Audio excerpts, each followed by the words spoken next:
kulan wacan saaxiibayaal warbixintan waxaad kaga bogan doontaa saddexda shaqsi ee loogu ilaalinta badan yahay adduunka. lambarka koobaad aad ayuu kaaga yaabin doonaa marka aynu gaarno, waxaanse ka bilaabaynaa lambarka saddexaad. shaqsiga saddexaad ee loogu ilaalinta badan yahay adduunka ama ciidanka ugu badan ee amnigiisa ka shaqeeyaan waa wadaadka ama boobka ugu sarreeya madhabka Katoliga ee diinta Masiixiga. boobka waxaa la dhihi karaa waxa uu ku nool yahay magaalo gebigeeda wada qalcad iyo difaac yahay. waa magaalada ugu difaaca badan dunida. magaalada Vatican City waxa ay ku dhowdahay magaalada Rome ee caasimadda Talyaaniga. boobka waxa uu ku safraa baabuur aan xabadu karin.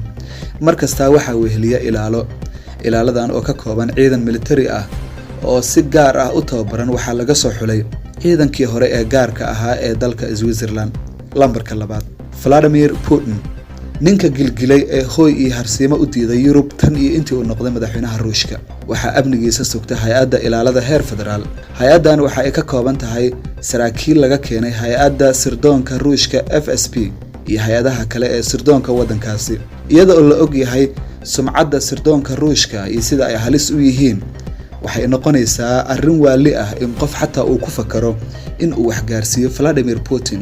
waxa ay ka turjumaysaa habka sida sare u agaasiman ee loo ilaaliyo ninka laga doodi karo inuu yahay hogaamiyaha labaad ee ku awoodda badan adduunka.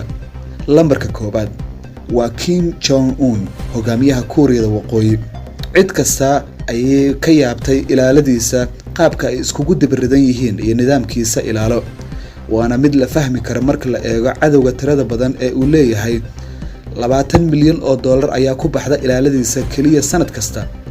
waxa uu ku safraa baabuurta kala jiidan ee gaashaaman, macnaha aan xabad iyo hub kala karin. waxa uu madax u yahay ilaalada sare oo gaaraysa 100,000 oo askari oo si gaar ah loogu talagalay ilaaladiisa iyo inay sugaan amniga hogaamiyaha dal dunida si weyn uga xirxiran.